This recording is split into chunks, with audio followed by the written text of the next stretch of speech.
Peoples party जी का policy कोन्हे। Peoples party जॾहिं अपोज़िशन में हूंदी आहे त हुनजा ॿिया ऐलान हूंदा आहिनि, जॾहिं हुकूमत में हूंदी आहे त कंहिंखे गाह कान विझंदी आहे।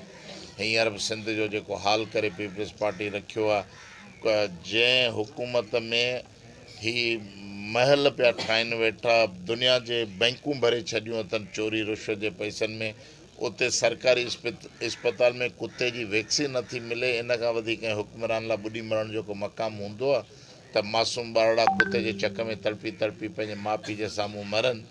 थर में नांग कंहिंखे कखे थो, उनजी वैक्सीन कोन्हे। थर में माइरूं ॿार ॼणनि थियूं, उहे ॼापण खां पोइ जल्दी मरी था वञनि, उन्हनि खे खीरु कोन्हे। माउनि जी छाती जी थञ सुकी वई आहे, पंहिंजे ॿारनि खे थञ नथियूं पियारे सघनि गुरबत बीमारी जे करे।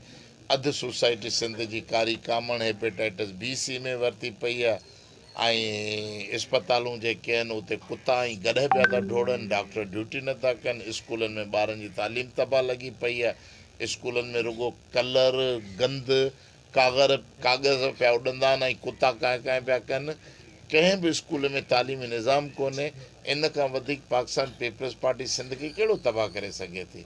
बाक़ी हाणे जेकॾहिं थोरी चिप अचनि थी, ज़रदारी साहिबु ऐं फरियाल जेल में विया आहिनि, हाणे जेकॾहिं बिलावल भुट्टो क़ौम परस्ती टाइप बयानु ॾींदो त उहे बयान माण्हुनि जो पेट नथा भरनि। माण्हुनि खे टे वेला मानी खपे थी, समाज में इज़त खपे थी, पंहिंजे बचनि लाइ रोज़गारु खपे थो, ज़मीनुनि लाइ दरिया जो पाणी खपे थो। जेसीं ताईं इहे मुहैया न कंदा उन वक़्त ताईं कुझु कोन्हे थियणो।